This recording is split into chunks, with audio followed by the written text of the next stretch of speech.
Imagine you're walking through a dense Eastern European forest.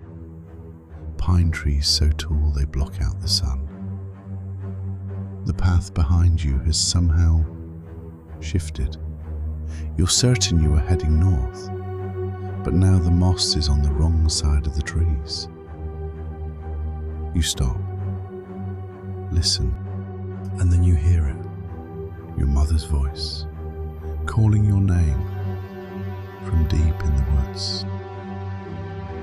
You know she's home. She's been home all day. There is no possible reason her voice should be echoing through these trees 30 kilometers from your village. But it sounds exactly like her. And it's getting closer. This isn't fiction.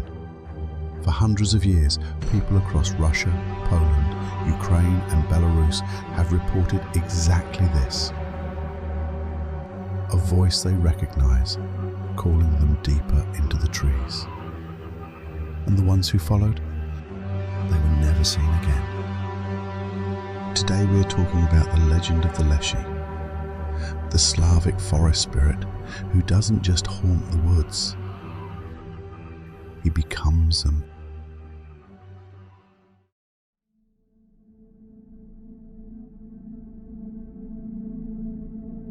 The Leshy, in Russian. The name comes from les, meaning forest.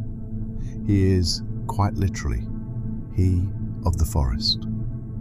And across Slavic mythology, he is one of the most ancient, most widely documented, and most deeply feared supernatural beings ever conceived.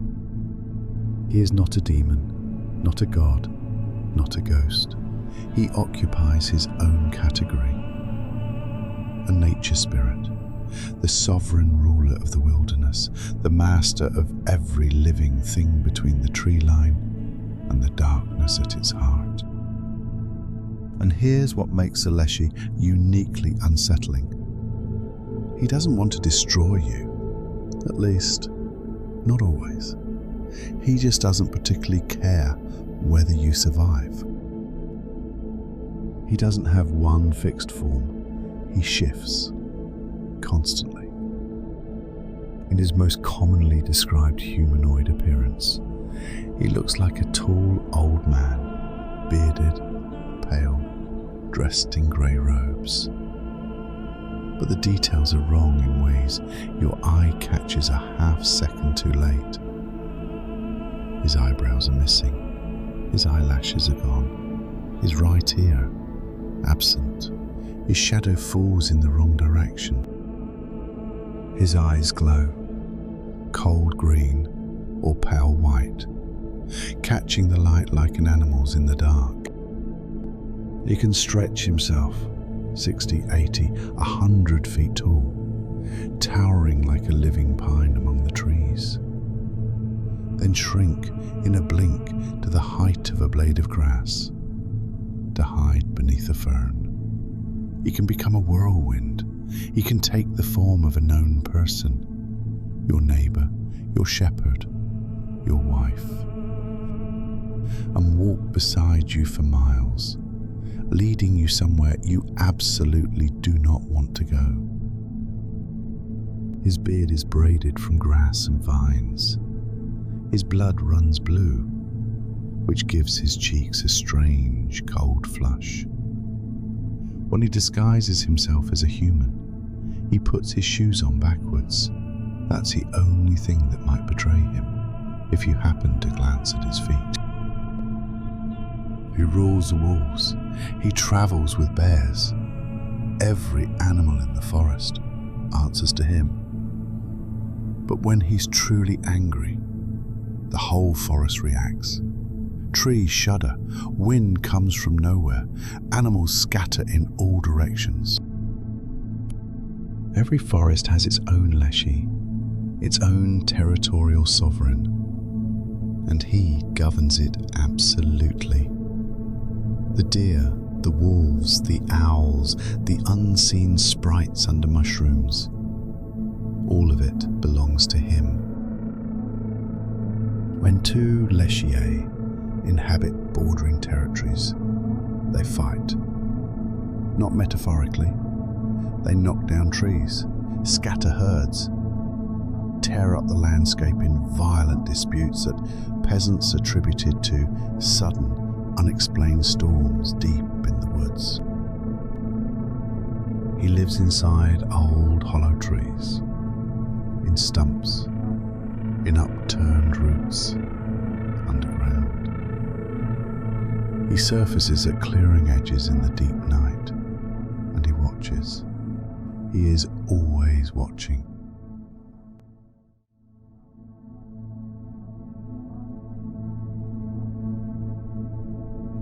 Now we get to what truly sets a Leshy apart from every other forest spirit in world mythology. He can mimic any voice, not approximate it, perfectly reproduce any human voice, any animal sound, any bird call, any noise that has ever passed through his forest. The creak of a specific branch, the crack of ice, the particular way your grandfather coughed. He sings, though never in a human language. His songs are wordless and deeply wrong, accompanied by clapping and a long, rolling whistle that carries further than any human whistle should. But the mimicry is the hunting technique. The Leshy watches a traveller enter his forest. He observes, listens, and then, from somewhere deeper in the trees, he becomes someone you love. Your father's voice, your child's voice, the voice of a friend who told you to meet them at the forest's edge an hour ago.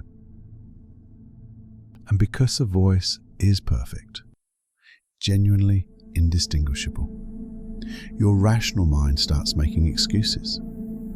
Maybe your father came looking for you. Maybe your child wandered out. You follow. The voice retreats, always just slightly ahead, just out of sight, always pulling you deeper, and then it stops. You're standing in a part of the forest you've never seen. The path is gone. The light is wrong. You have no idea which direction leads home.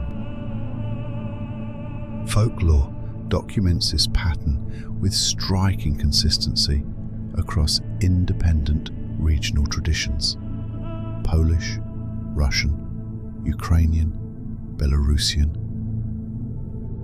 The spirit takes the form of a familiar companion and draws the victim into what folklorists call a mythological other space, a part of the forest that exists physically close to normal ground, but where the victim can walk in circles for hours or days without ever finding the path they came in on. Here's a detail that haunts me. When the enchantment finally lifts, the person often discovers they had been standing mere yards from their own village the whole time. They could have reached out and touched a fence post, but they couldn't see it, couldn't find it, for as long as the Leshy held them. The voice wasn't dragging them miles away, it was holding them just outside the world they knew. Some follow the voice all the way into the Leshy's domain, deep forest hollows that serve as his private territory. What happens there depends on the telling. In some stories, the Leshy simply keeps you, not violently. He just doesn't let you leave. You live in the forest now. In darker traditions, the voice leads to something stranger: the Leshy's fondness for tickling, which sounds absurd until you understand it describes a frenzied, uncontrollable hysteria that ends in exhaustion, madness, or death. Not a children's game, something ancient and utterly without mercy. Children were considered especially vulnerable. One unbaptized, wandering alone, was an open invitation. The folklore said the Leshy would take them. Whether that meant death or something more ambiguous was left deliberately unclear. As one folklorist observed, it was easier for grieving families to believe their child had been taken by a forest spirit than to accept that they were simply gone. No explanation, no body. The Leshy gave the grief somewhere to go.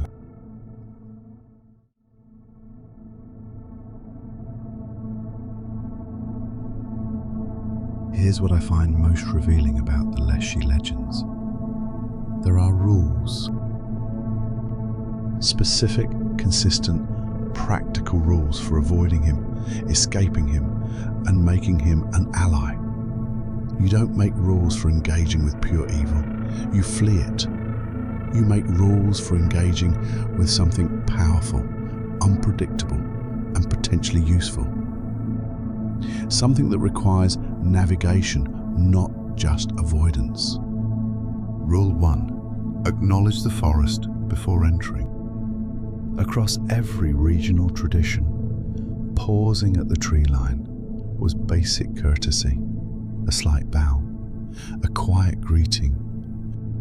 Hunters and woodcutters left small offerings on a stump: bread, salt, a pancake, a few drops of vodka. The logic was transactional.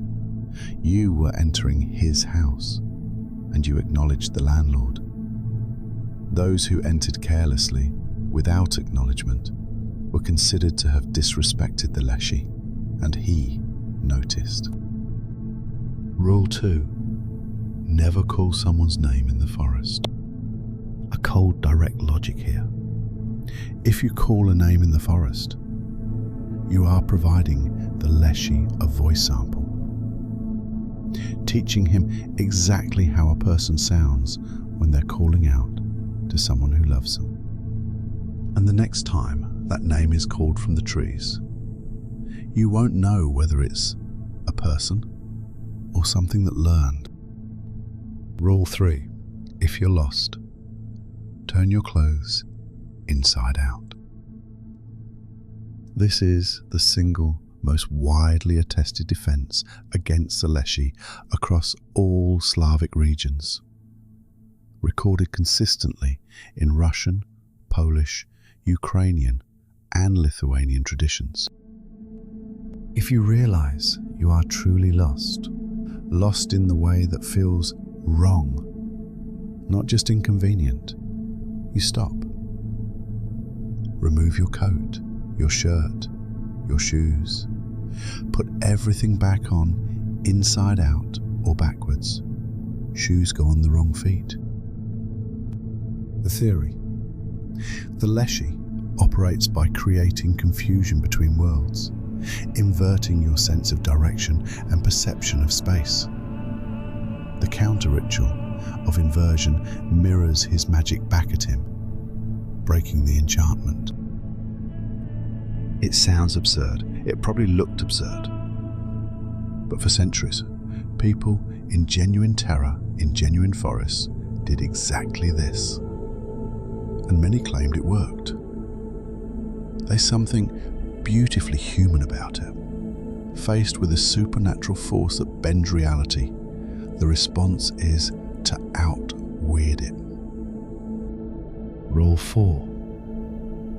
Don't look back.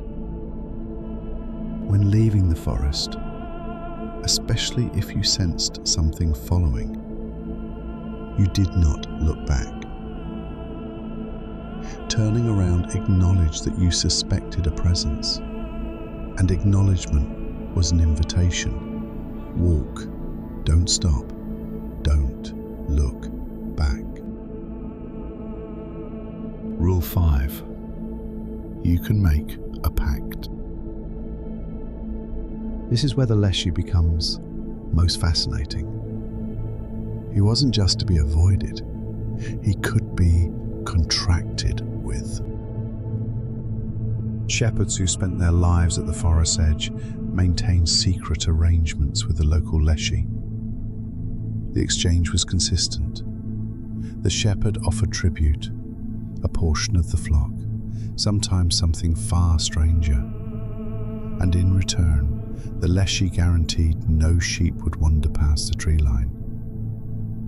Farmers made similar pacts for their crops. And here's a remarkable detail. If a person truly befriended a Leshy on his own terms, the spirit would teach them magic, the secrets of the forest, ancient knowledge of plants, animals, weather, the hidden languages of the wild. He wasn't just a monster to run from.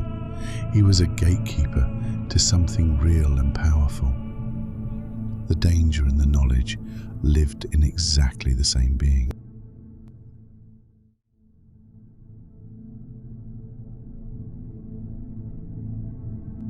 Let me share a few of the folk accounts that have been preserved. Stories told and retold around Russian and Ukrainian firesides for centuries. The shepherd who made a deal.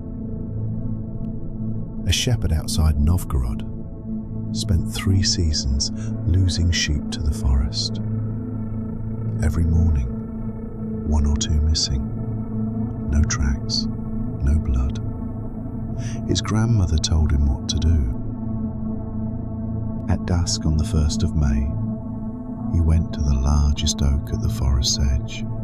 He laid his belt in a circle around its base, left bread and salt on the roots, and spoke the Leshy's name, quietly, not shouting, asking for a meeting. After an hour, a man emerged from the trees, old, grey, enormous, taller than seemed right, no eyebrows, pale eyes. He looked at the shepherd for a long time. They negotiated. The shepherd left without looking back. He never lost another sheep. For the remaining 17 years of his life, the flock was untouched. Neighbours asked how. He always said the same thing. You have to know who to ask. The woman in the white dress. A Ukrainian woman. This account, collected by folklorists in the late 19th century, went into the forest to gather mushrooms with her sister. They separated briefly, and then she heard her sister call her name. She followed the voice. It stayed just ahead, just past the next cluster of trees. She walked for what felt like 20 minutes.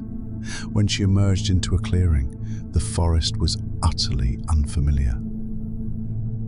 The trees were wrong. The light was wrong. The sounds were wrong.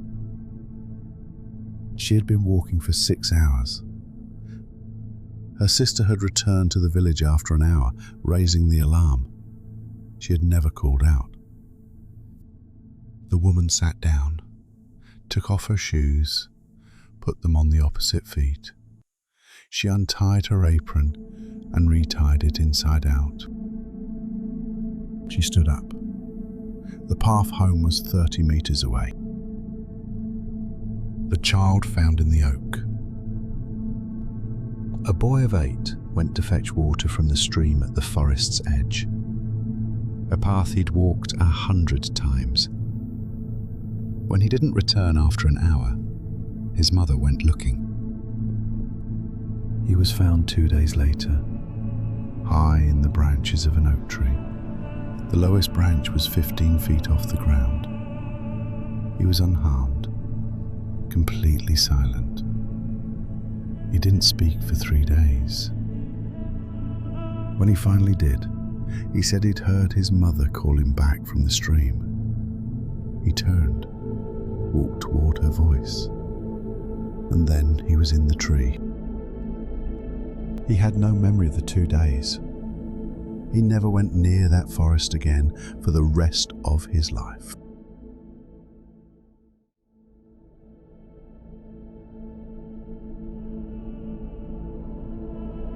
It would be easy to treat the Leshy as simply a monster story, but that misses what makes this mythology genuinely powerful. The Leshy isn't a metaphor for evil. He's a metaphor for nature itself, and for the relationship between human communities and the wild world they live beside. Think about who the Slavic peoples were when these stories formed. Communities carved from the edges of vast ancient forests. Forests that were genuinely dangerous. People got lost and never returned. Animals were taken. Crops failed at the tree line. The Leshy gave all of that a face, and critically, a face you could deal with. The randomness and cruelty of the natural world became, through him, something that had logic, preferences, could be appeased, angered, or befriended. That's not naive superstition.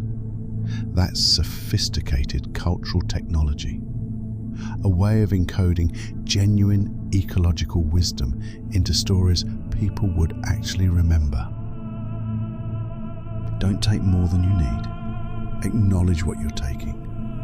Respect the boundary between the cultivated world and the wild one. Leave something in return.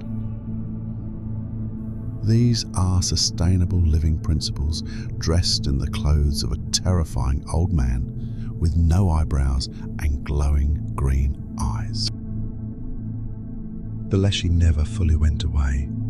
Through Christianization, when the church reclassified him as a demon named Baruta, the folk traditions persisted, because he served a function Christianity's demons couldn't. He was local.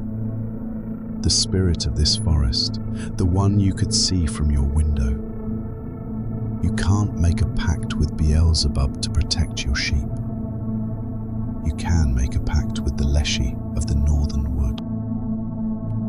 In modern culture, the witch's Leshen gave him his most iconic visual, the deer skull-headed forest guardian.